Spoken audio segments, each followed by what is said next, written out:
casa primero.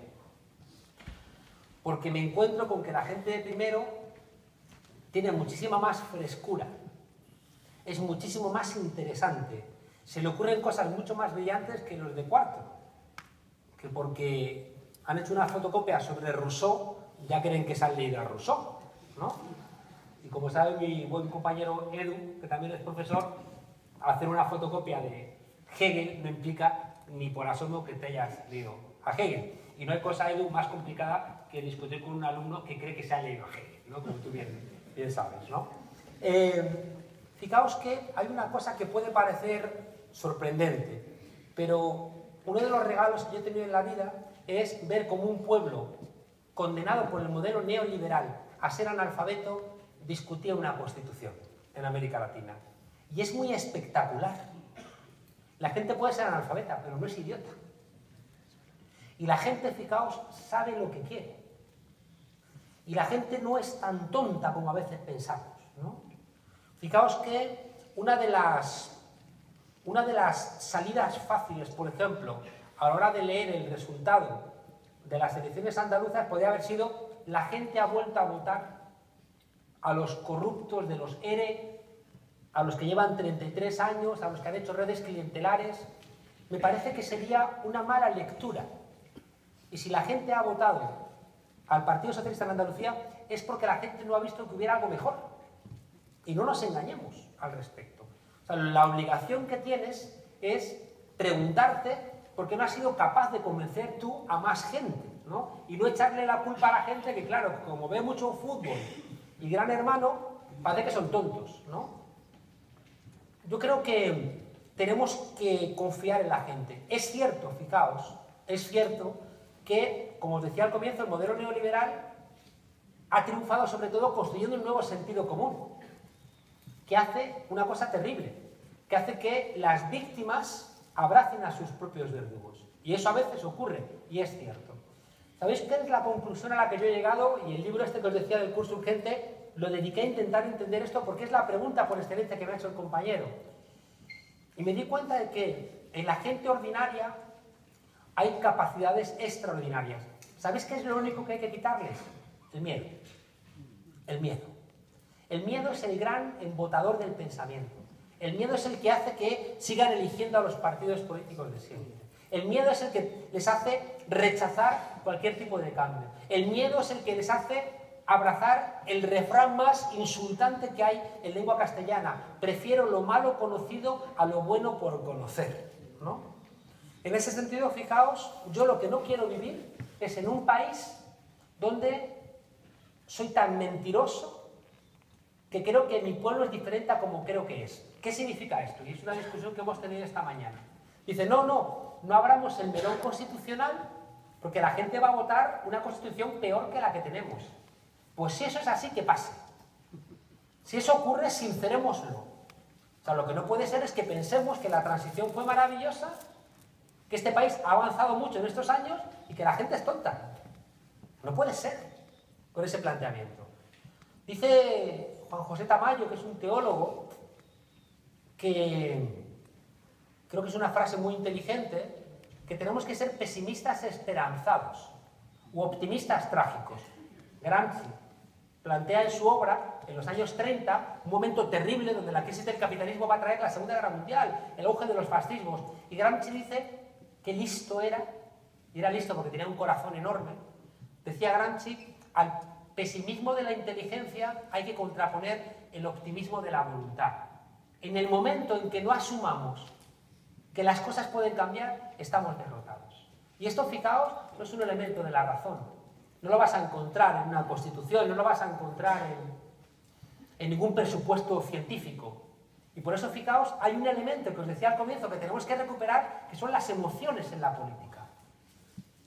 A mí me apasiona una frase de Pessoa, el poeta, que dice: y si ya no puedo creer que nada sea verdadero, ¿por qué sigue viniendo la luz de la luna a batir la hierba cada noche? Es decir, si todo es un jodido estercolero, ¿por qué de repente veo un rayo de belleza en algo, ¿no? Porque de repente, como dice también Holloway en otro libro más inteligente que el anterior, dice que hay relámpagos en la noche que de repente iluminan lo que estaba oscuro y te hace ver cosas que antes no veían, ¿no? El 15M es ese rayo en la noche que de repente iluminó cosas que nos hacen salir de esa trampa de pensar que no hay que confiar en la gente porque como la gente está abducida por Gran Hermano y Sálvame, pero ¿sabéis qué ha ocurrido? Que de repente surge el de la coleta, que empieza a hacer un discurso diferente y esa gente supuestamente abducida por Sálvame dice, lo que dice el de la coleta me gusta. Lo cual significa que la gente a lo mejor no estaba tan abducida como pensamos. Y lo que hace falta es construir esa alternativa que realmente les emocione. Y sobre todo os digo una cosa que siento profundamente. Yo no quiero vivir en un país lleno de mentiras. Es que es una de las grandes cuestiones que hemos vivido durante el siglo XX. Mentiras constantemente, ¿no? Entonces yo prefiero sincerar el país que tengo. Y si no me gusta, por lo menos sé a qué me enfrento y me voy del país o busco una estrategia. Lo que no podemos hacer es engañarnos con lo que tenemos, ¿no? En el fondo, fijaos, cuando nosotros decidimos montar Podemos es porque confiamos en la gente. Porque confiamos en la gente. Me encontré haciendo el libro este del curso que la palabra dignidad y la palabra decencia tienen la misma raíz indoeuropea, que es DEC, que tiene que ver con el diálogo que tú tienes contigo mismo, ¿no? Cuando uno mira, cuando el libro lo llamé Curso para gente decente, leí mucho a Orwell. Y George Orwell es un tipo un hombre de clase casi aristocrática, que hace su primer trabajo como periodista y se va a las zonas mineras, se disfraza, ¿no? Que luego haría muchos años después el Gunther Wallraff, ¿no? Se disfraza para mimetizarse con los obreros, con los mineros en este caso, y él dice que iba con miedo, dice, me van a descubrir, me van a asesinar, me van a dar una paliza.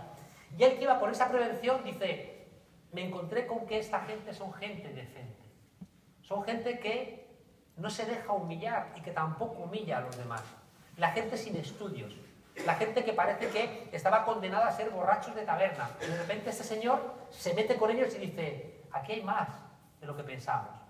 Y ellos diría que atrevámonos, ¿no?, a estar con la gente. Mi experiencia, yo no pretendo que sirva para los demás, pero mi experiencia es que cuando bajas con la gente, coño, el resultado es espectacular. La semana antes de las elecciones bajé a Andalucía. Hice una cosa que es muy arriesgada, que es irte a pasear por un pueblo, por Torreperogil. Te pararte en la plaza del pueblo y de repente se juntan 200 personas a escucharte, la mayor parados, muchos abuelos. Y de repente se abrió ahí una discusión que dices, es que esto es mágico, ¿no?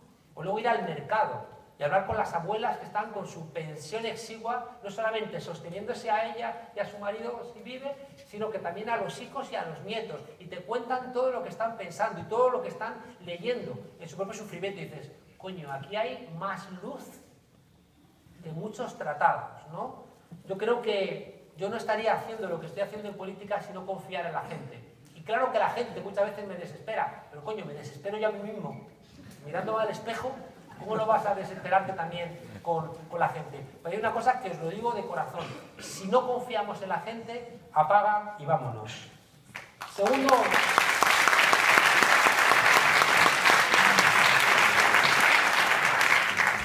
Y ahora os matizaré esto, ¿no? Segunda idea, es que es bastante evidente que tenemos que consumir menos. Es que una buena parte de... Y os lo digo yo que soy la contradicción andante, es decir, que yo lo vivo con muchas contradicciones, que apenas introduces cambios en tu vida cotidiana bueno, pues no tengo coche, no tengo moto, bueno, pues no tengo coche. Procuras cerrar el grifo, ¿no? Procuras... que no puede ser diciembre y que andes en calzoncillo por tu casa, ¿no? O sea, abrígate, no pongas la calefacción muy alta y ahorra en ese sentido, ¿no? Hay cosas que son súper sensatas. No podemos comer tanta carne en el norte.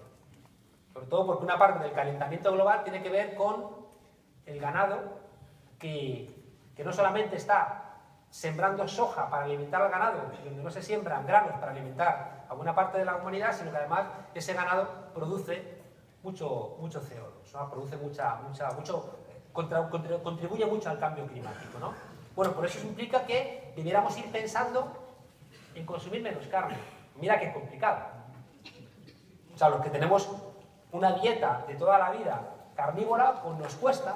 Bueno, pues lo que somos conscientes es que como los chinos consuman como nosotros, no hay planeta Tierra. No hay planeta Tierra. Por tanto, ¿qué hacemos? Hubo un debate muy fuerte, ¿sabéis?, en Ecuador, con el Yasuní, donde se planteaba que Correa y su ministro Lasso se llevan fatal, están peleadísimos, un tipo al que quiero mucho, Alberto Acosta, se le ocurrió plantear una oferta a la comunidad internacional. Ah, que somos nosotros los guardianes de la Amazonía, pagadnos por ser los porteros. Somos nosotros los que estamos cuidando esto, ¿no? Y es el pulmón que queda en el mundo. Vale, no vamos a sacar petróleo, pero pagadnos por tener el petróleo aquí abajo. ¿Qué hizo el mundo occidental? Pues no aceptarlo. ¿Qué hace Ecuador? Pues saco el petróleo. ¡No lo saques! O sea, nosotros que vivimos... O sea, que de repente se me rompió el teléfono móvil el otro día y tienes que comprarte uno nuevo sí o sí. Por la obsolescencia programada. Y claro, no le hacen muchos ascos porque el nuevo está mejor, tiene más megapíxeles y tiene más Bluetooth. Me dieron uno que tiene exprimidor de naranja. Nuestros zapatos, ¿no? Entonces, claro, nosotros que tenemos un desarrollo tecnológico, nos permitimos lujazos, ¿no?, de cambiar cada año de teléfono móvil, de no sé qué, de no sé cuántos. Le vamos a decir a los ecuatorianos que tienen un nivel de vida, en mucha parte todavía de la población de pobreza, que no exploten ellos el petróleo. ¿Con qué cara dura? ¿Con qué cara dura? Y hay una cosa que yo creo que es muy relevante, y es que tenemos que empezar nosotros dando ejemplo. Es decir, que parece muy evidente que cuando uno propone algo, deberá ser el que lo propone el que empezara dando ejemplo. No quiero sacar el tema de Christine Lagarde otra vez, ¿no? De la directora del Fondo Monetario Internacional, que me gustan las cosquillas. Pero cuando alguien propone algo, entonces, ¿consumir menos? Sí. Propongámoslo también como país, como Unión Europea. Ser ciudadano es estar incluido en los derechos de ciudadanía, es decir, en las ventajas de la vida social, que nuestras sociedades tienen 4 elementos: derechos económicos, derechos políticos, derechos civiles y derechos culturales o de identidad. Es decir, ser un ciudadano es participar de las ventajas de la vida social expresadas en derechos. Y la clase obrera, claro que existe, por lo que os decía antes. Si mañana todos los que cobramos un salario no vamos a trabajar, implosiona el sistema. Y el problema no es que no exista la clase obrera, que existe. El problema es que la clase obrera ya no se puede representar. Ya no está unificada en los partidos socialistas, ni comunistas, ni en ninguna vanguardia, por mucho que haga una lectura muy inteligente de la marcha de la historia, que le diga a los obreros, yo te voy a representar. Y el obrero te dice, vale, pues luego hablamos, ¿no? Ya si eso te llamo, ¿no? Diría el obrero. Por tanto, uno de los problemas que tenemos es que eso no es representable. Y uno de los problemas que han tenido las fuerzas de la izquierda es que cuando se fragmenta el sujeto de la transformación, pues ya no sabes qué hacer, ¿no? Te puedes hacer el gracioso. No hay nada más tonto que un obrero que vota a la derecha. Ya, pues le votan. Entonces, si quieres, sigue insultándole, sigue llenándote de tus razones, pero si no logras entender qué hace falta para traértelos, pues vas a ser como la mosca chocando contra el cristal y chocando contra el cristal constantemente. Yo creo que el País Vasco ha dado un salto de gigante con el fin de la lucha armada. Creo que el fin del terrorismo ha sido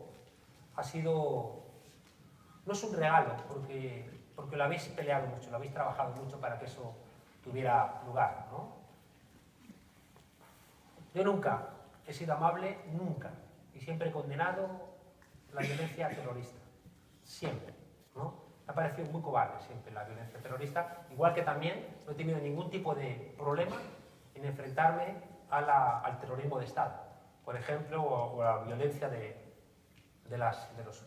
los cuerpos y fuerzas, ¿no?, de seguridad. Ahora bien, creo que la oportunidad histórica que tiene ahora mismo el País Vasco y España hay que cuidarla.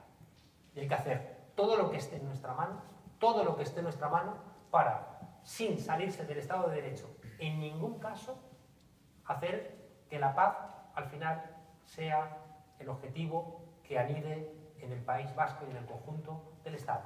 Por tanto, todos los pasos que ayuden a que la paz se consolide van en la buena dirección, y todos los pasos